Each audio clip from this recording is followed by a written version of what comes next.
नमस्कार, मी Gauri Suryavanshi. S Marathi news मध्ये आपलं स्वागत. वळूयाच्या बातमीपत्राकडे. ढोल ताशांच्या पारंपरिक वाद्यात भोकरदन पोलीस स्टेशनचा बाप्पाला निरोप.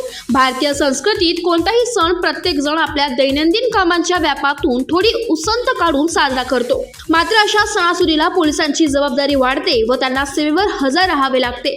सण उत्सवात कुटुंबापासून दूर असणाऱ्या पोलीस कर्मचाऱ्यांना गणेशाची भक्ती करता यावी याकरिता मागील काही वर्षांपासून भोकरदन पोलीस ठाण्यात गणेश मूर्तीची प्रतिष्ठापना केली जाते. यामुळे यावर्षी गणेशोत्सवाच्या निमित्ताने भोकरदन पोलीस ठाण्यात यंदाही गणरायांचे आगमन झाले. तसेच येथील सर्वच पोलीस कर्मचारी व्यस्त वेळापत्रकातूनही वेळ काढून 10 दिवस यथोचित मनोभावे पूजा करून आज मंगळवार रोजी म्हणजे आज भोकरदन पोलीस स्टेशन मधील पुरुष अधिकारी व कर्मचाऱ्यांनी भारतीय संस्कृती जपत सफेद रंगाचे कुर्ता व सफेद रंगाचा पायजमा फेटे घालत तर महिला पोलिसांनी सुद्धा भारतीय संस्कृती जपत साडी परिधान करत यावेळी गणपती बाप्पा मोरया, मंगलमूर्ती मोरया च्या जयघोषाने विसर्जन मिरवणुकीत ढोल पथकाच्या तालावर सर्व कर्मचारी थिरकत.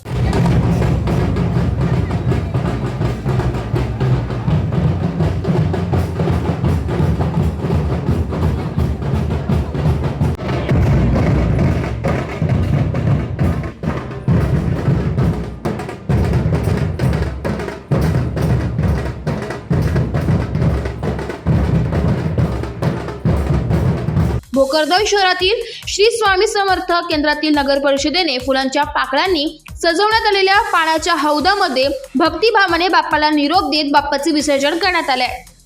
एस मराठी न्यूज साठी प्रतिनिधी अमोल शिंदे, भोकरदन. अशाच ताज्या घडामोडी जाणून घेण्यासाठी आमच्या एस मराठी न्यूजला लाईक करा, शेअर करा, सबस्क्राईब करा आणि पाहत रहा एस मराठी न्यूज.